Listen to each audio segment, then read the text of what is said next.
All right, YouTubers, back on the old square body. Interesting enough, they had a serial number in the frame here on this truck. But anyway, in case you're wondering, how do you know where to cut it? What are you using? Just measurements? No, do not use just tape measurements. Use a combination of tape measurements, and if you see that rivet hole, there's another one there. Part of a rivet still in it. You can see where I sawed down through. There's two rivets there.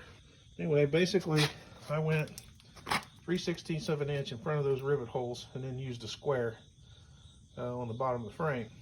And add to that, I went back to these rivets and made measurements and took pictures. So that way you can verify. Don't just use one means of location.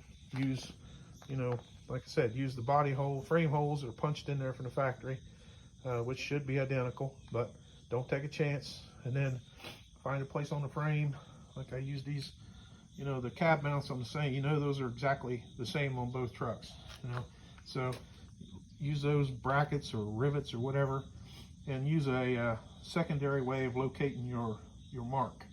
And then I cut these just about, not quite a 1/4 inch long, probably 1/8 inch long, so I can adjust it. So when it's up against the other frame under there, have a nice tight fit. I'll V it out a little bit. This frame's about 3/16 of an inch thick, so we'll put a little V in it and weld it together and then plate it. So there'll be no issues as far as structural integrity on this truck, I promise you. I've stretched and shortened big trucks. This pickup truck frame is not to slight it. It still has to be correct, and you gotta have it square and blah blah blah. There's a lot of things there that have to be right, but it's not. There's not as much stress on it as you think. That wrecker over there, I built the whole frame on the back of it. If it's welded properly and you plate it, you'll tear this truck apart somewhere before you break it where you plated it, if you do it right.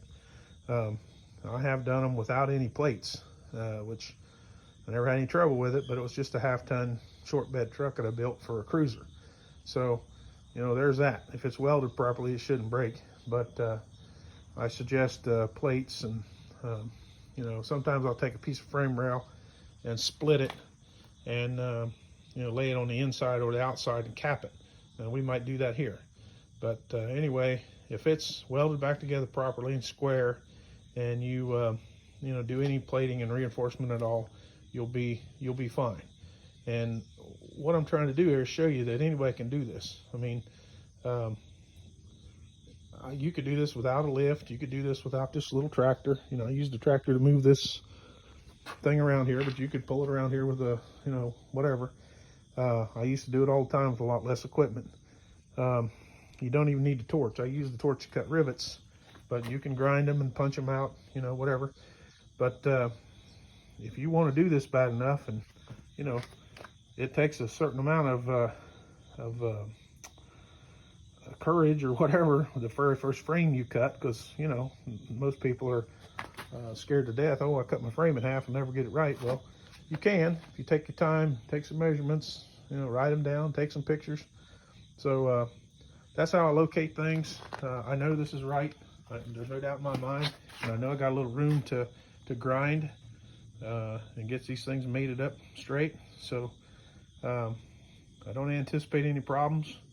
I've done this a few times, and anyway, I'm getting ready to finish cutting it. As you see, I've started it, and on that side it's almost all done, and got the saw blade stuck, and instead of yanking and pulling, tearing up the saw, I just stopped.